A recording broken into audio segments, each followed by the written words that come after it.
Welcome students to the new class. Today we will talk about modern English.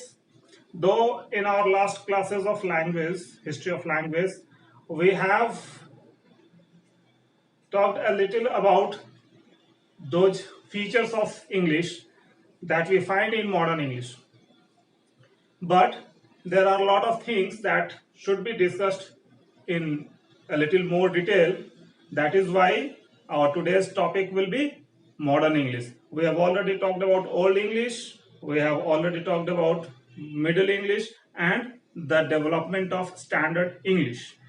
Standard English evolved during the period of Chaucer. We have also mentioned the name of Chaucer and his contribution in the development of Standard English. But still, we find a lot of differences in the language of Chaucer and the language used by Shakespeare. And in this course, we also find a lot of similarities between the language of the period of Shakespeare and the language we use today. Our language differs much more vastly from the language used by Chaucer. So, in spite of the development of a standard form of English, the English language continued to evolve and new features became its characteristics, and some of the features almost changed the character of English language, and all these things will be discussed in detail, though some of the things have already been talked about, touched at least in the previous chapters, in the previous lessons. So let's begin. Modern English.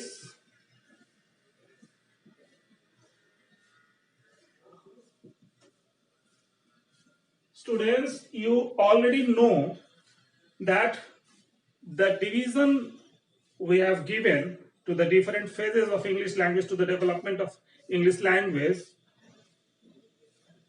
and that division is almost for the sake of convenience of our study. The development is almost continuous, and that is more in the case of development from Middle English to Modern English. Most of the features that we attribute to Middle English became the cause of the emergence of Modern English. Means the changes that began to take place during the period we call Middle English became completely settled during the period we call Modern English. So roughly this period is supposed to begin from 1500 AD onwards. So what were the main factors that contributed to an altogether different kind of language that was used by Chaucer and his contemporaries? So in our last session we talked about one major event, Great Vowel Shift, and though the event took place towards the end of Middle English period, it well continued into the Modern English and contributed a lot. In fact, we can say that this event has the most important contribution, the most remarkable contribution in the development of the language that we use today as English, that we call English today. So it implies that the first characteristics of modern English is related to pronunciation, and the second one is related to inflection, and as such we can say somehow related to grammar. So first we will talk about this one and then we will talk about grammar. So many linguists give different opinions propounded different theories, and most of those theories sound plausible to a certain extent, but the problem is that most of them contradict each other. So the one thing becomes clear, that this event, the event that we know as Great Vowel Shift, did not take place overnight or within the span of a year or 2 years. It continued for almost a century, we can say. And that is why we uh, just attribute the development of modern English to this landmark event. It was also discussed in Middle English, but that does not mean that it is restricted to that period only, because its contribution in the development of modern English is quite noticeable, remarkable. We talked about it, the event called Great Vowel Shift, that it caused a change in the pronunciation of all the long vowels, and the change was generally that the most of the long vowels began to be pronounced with a slight higher tongue position. So the highest vowel did not have space for the tongue, did not give space for the tongue to move still upward, and that's why those vowels changed into diphthongs. Means those vowels got diphthongized. The example is the long back vowel oo became diphthong ow, and the front high vowel e became I.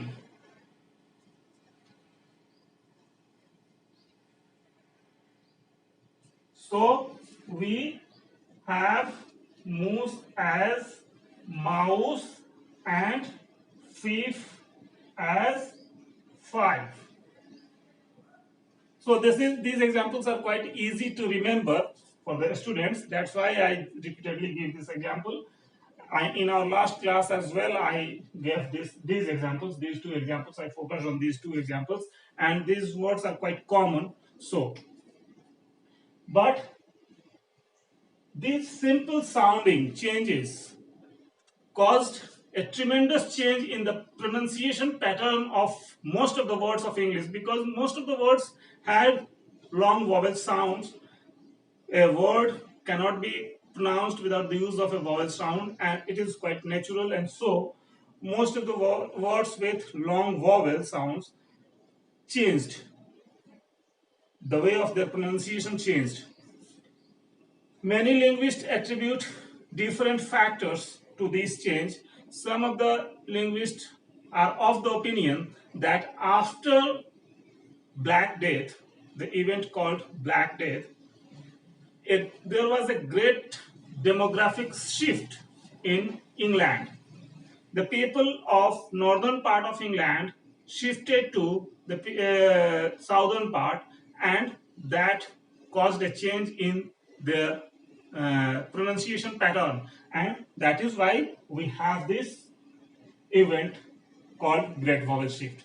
Other linguists also attribute this change to the influence of London, the dominance of London during that period. And we all know that London was fast becoming the commercial and trade center during that period.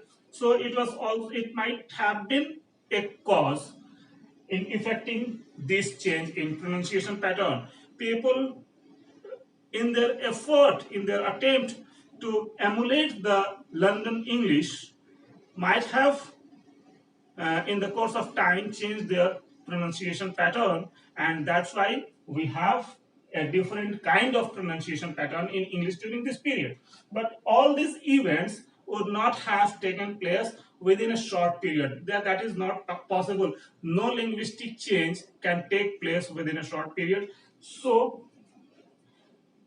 even if we assume that this great event would have taken a relatively shorter period than other linguistic changes, we cannot deny the fact that these changes would have taken place in the course of almost half a century at least. But some linguists even are of the opinion that this continue to around 100 years. Means it started during this period and continued up to this period. Some linguists may also say that it continued up to 1550. But we notice in the drama, in the poetry of Shakespeare, that some of the Middle English pronouns are uh, consistently used with side by side with their modern counterpart. For example, you can say the use of thou and you in Shakespeare drama. He used these variants of the same pronouns to add to the meaning of the text. So, but still, the fact remains that he used these two pronouns giving the same meaning side by side. So, we can say that most of the elements of Middle English continued during the period of Shakespeare, continued when Shakespeare was writing. So, this is the first change that affected the change. This is the first factor that affected the change in the way English was used and pronounced, you can say. The next one is related to the shading of inflection. This factor we have already given a separate class on inflection, what inflection means. You can watch the video if you have not yet watched that. Inflection is the word endings, you can say. Inflection can be taken to be word endings in general to change the case and aspect of those words. The noun, to show the plurality and singularity of nouns, to show the case, exact case of the noun. Inflections were used during Old English period and it continued to a certain extent during Middle English period. But during Middle English period, they began to be leveled. And in modern English period, they were almost dropped. Only to a limited extent, certain inflections are still used. For example, s or es is used in nouns to, and s and es are used in verbs to show the singularity. In nouns, these inflections show plurality. In verbs, these inflections show singularity. This is still, these inflectional uses are still practiced. So there are certain other changes in pronouns. We still have inflections. We still have different forms for different cases, but that's another thing that can be taken as an exception. So in modern English period, inflections were almost dropped finally, and a kind of uniformity was achieved in the grammatical feature of English language, you can say. Means greater emphasis was given to this word order SVO, and now the relation between the sequence of words were well defined. We did not need to, now we do not need to use different cases for different word classes. Means we do not need to use inflections to denote their relation with each other.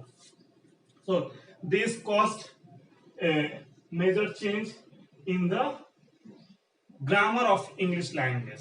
Now it became much easier for a foreign learner to use this language.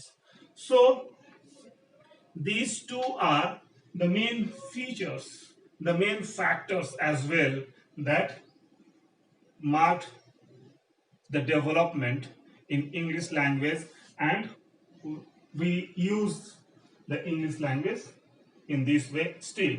You can say that apart from great vowel shift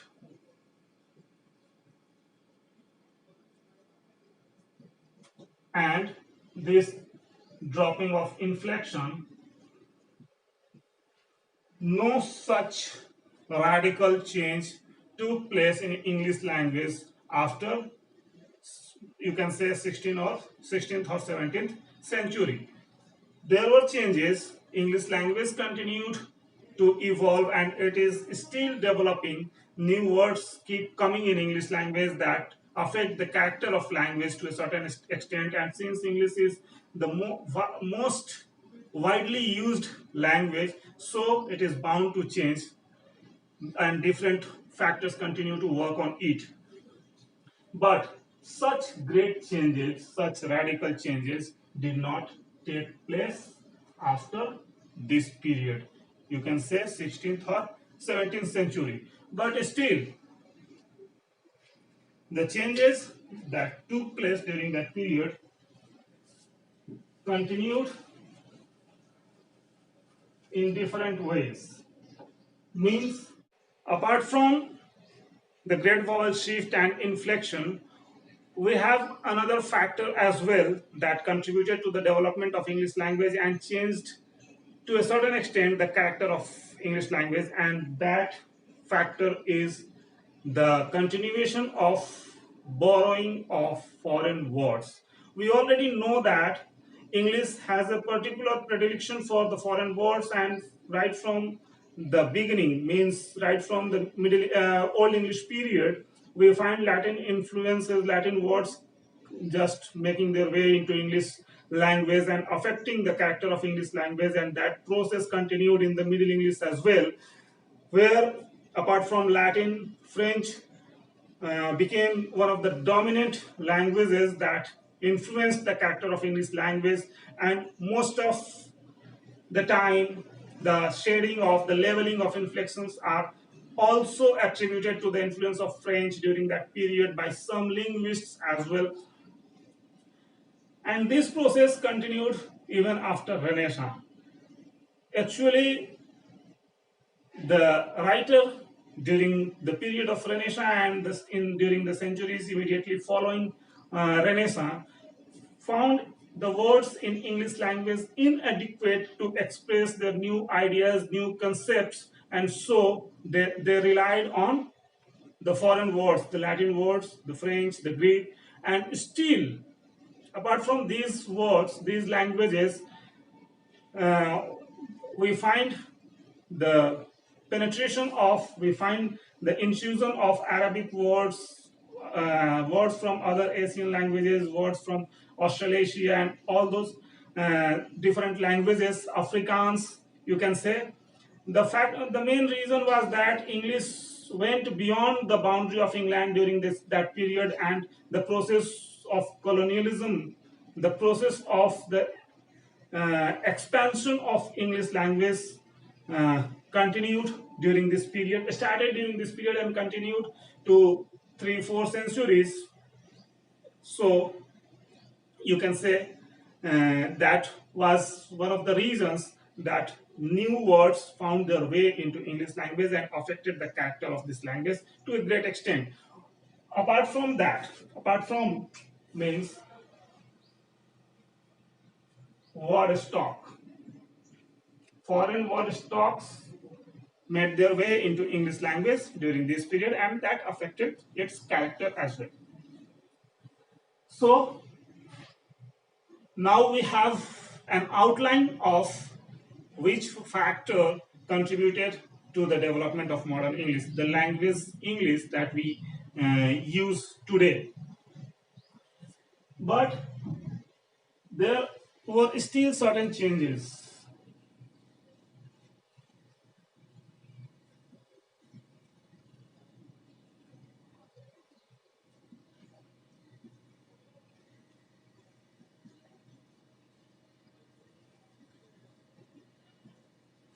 And the modern English, the term modern English or the English that we call modern can be divided into two parts still. It is called the first phase, and this one the phase of the development of new Englishes, new varieties of English. This was the direct result of the expansion of colonial empire. English people reached across the world to establish their rule. They ruled the American countries, American continent. You can say Australia. They reached Africa. They reached India and other Asian countries. In this course, the people of these countries contributed their bit to the development of English language across the world, and they adopted English language, but they used it in their own way to suit their purposes, and in that course they gave their own cultural flavor to English language, and that's how we have a different kind of English that was used in England. So we have already talked a lot about this feature in our session on standard English. I told you in that session that the idea of standard English is much diluted today, because after the emergence of new varieties of English, we cannot call any one particular variety substandard only because that does not uh, follow the rules, the patterns established by British English or the English used by the British. So we have American English, we have Canadian English, we have Australian English. So all these new varieties of English are national varieties. They are used in these countries in the capacity of L1, first language. These are mother tongue of these people. So these new varieties are called new national varieties of English. Apart from that, in certain countries, English is used as only official language. For example, Indian English. English is not our mother tongue, but we still use English as an official language. So this variety is called New Englishes. New Englishes, not new national variety of English, but rather New Englishes. This is also in its own way a standard variety because it suits our purpose. We can communicate in that language. And so this is all about modern English, and this is about the dilution of the concept of standard English. So I think this lecture will help you prepare for your exams. So enjoy studying. Thank you.